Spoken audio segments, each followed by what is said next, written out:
The kids are back in school, and while I will miss them dearly throughout the course of the day, I now have two hands with which to work. So in celebration of having two hands, you and I are going to go to two thrift stores. I'm taking you along for the ride, whether you like it or not. And we are going to do what we do.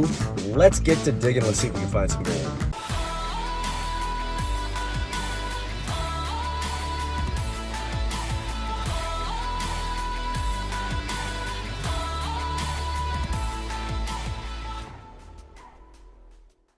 All right, y'all, welcome everybody, wherever it is you are listening, wherever it is you are doing your sourcing. I am starting off today on the campus of The Ohio State University. The students are back on campus, and the store started out pretty crowded. Lots of traffic walking up and down High Street. I made an observation regarding footwear that I will share with you in just a bit.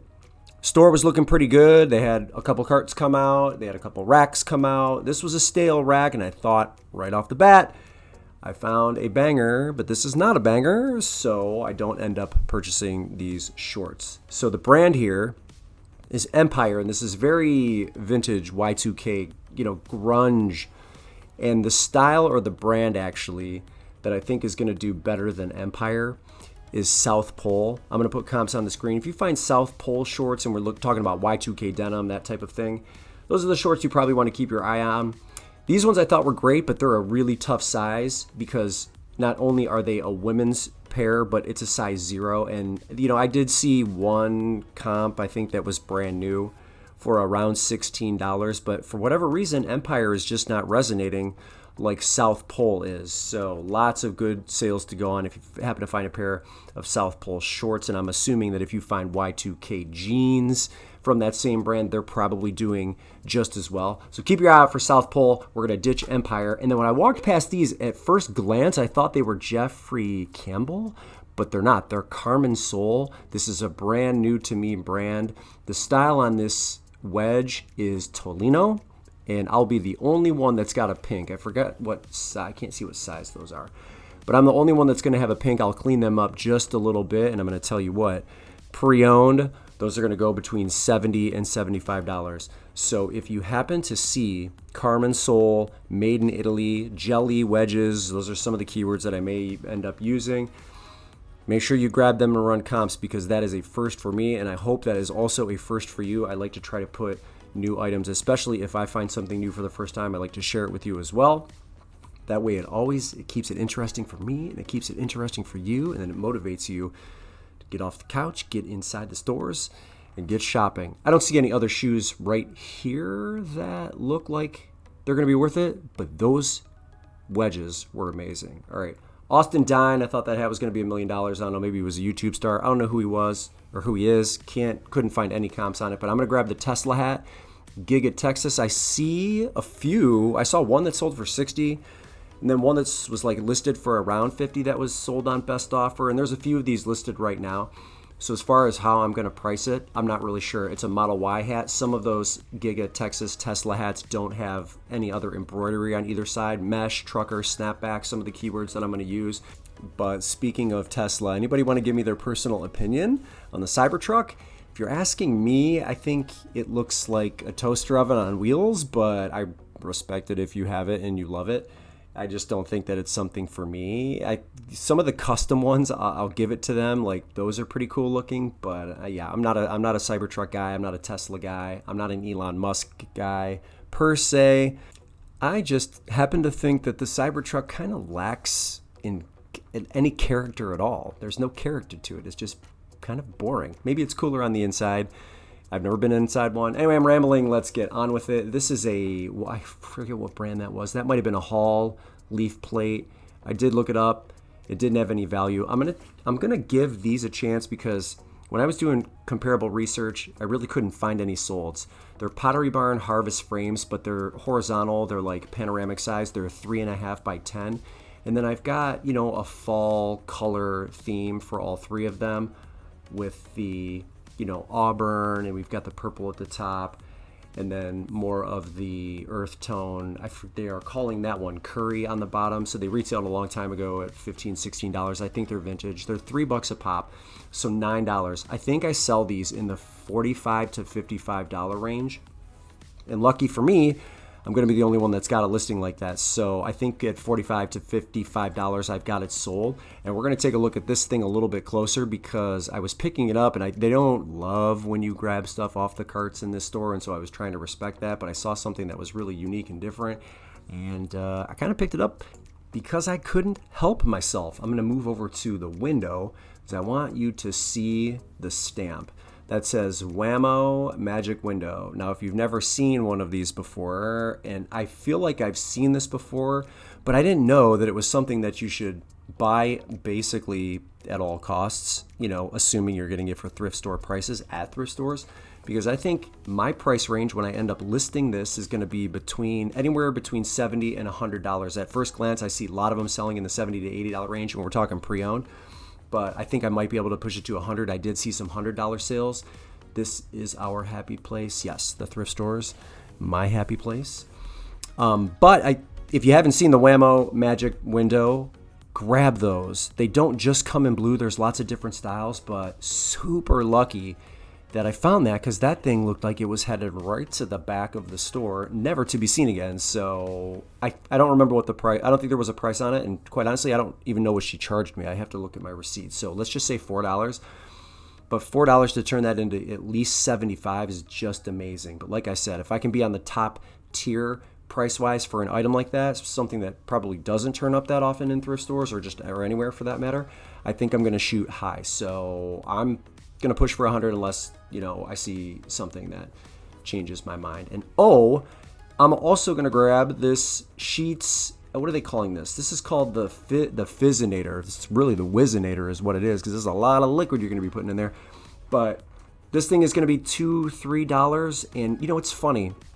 Yes, this is a bolo, but it's weird. In my area in Columbus, Ohio, there's like major grand openings for Sheetz, which is baffling to me. It's like not like we're opening a new Disneyland. Like you're opening a gas station. Go in, get your gas, and be on your way. Like, why are we having a ribbon cutting ceremony for opening a gas station? Like, can we aspire to be a little bit better or a little bit more interesting, Columbus? I don't know. Do they do this in your area? Like a Sheetz opens up and it's like, oh my, we're going to stop traffic for 4 hours because we have this brand new, beautiful thing. It's a gas station, for crying out loud.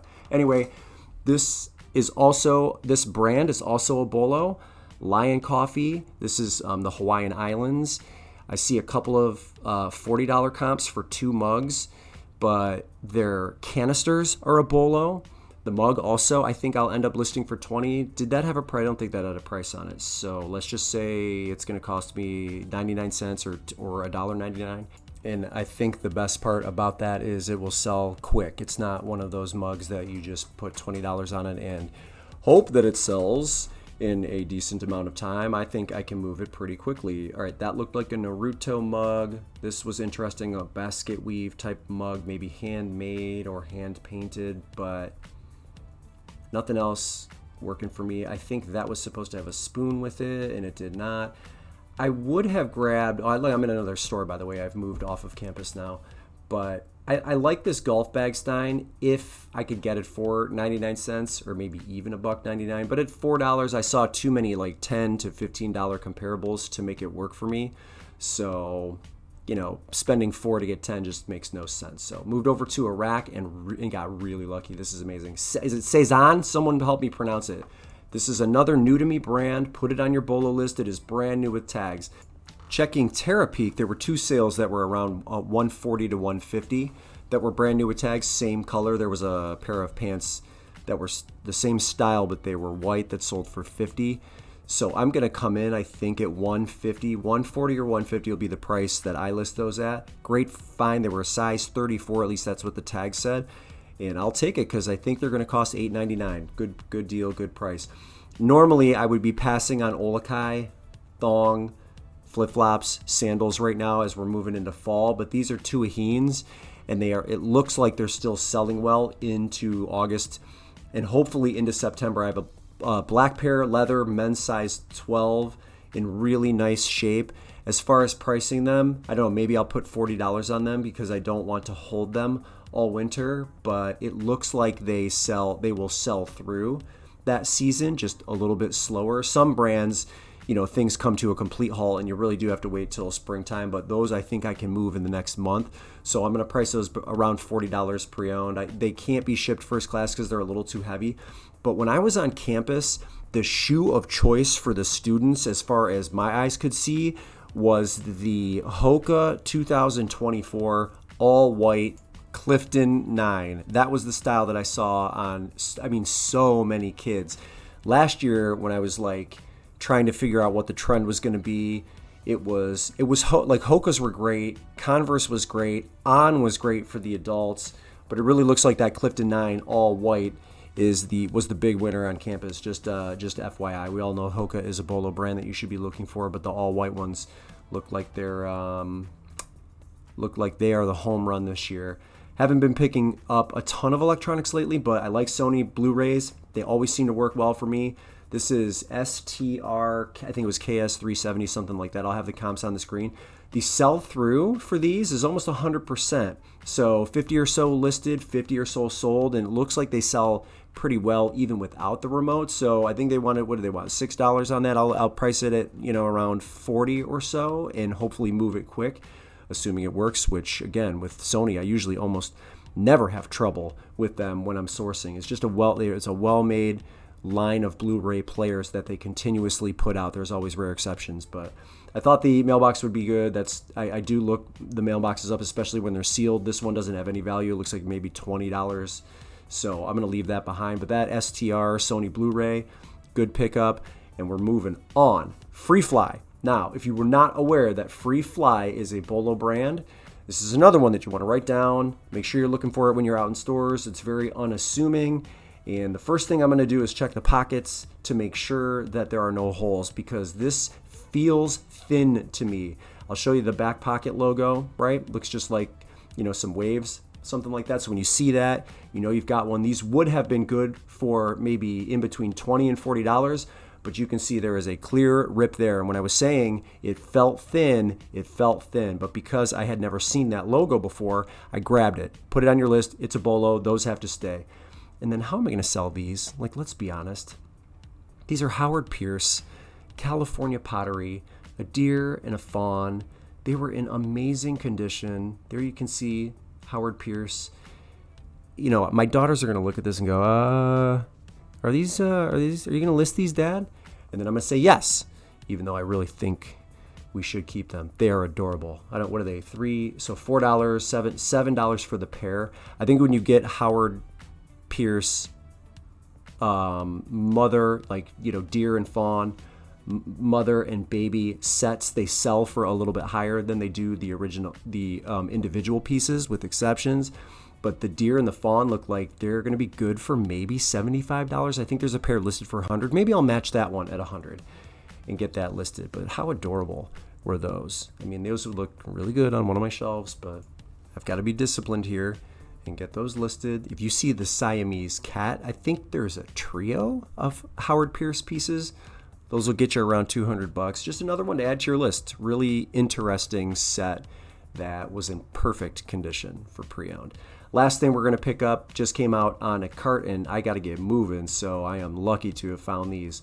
These are Xero shoes. Again, some of you may not know that Xero, Xero, is a Bolo brand. These are Phoenix flats, knit style, brand new, without tags or without the box.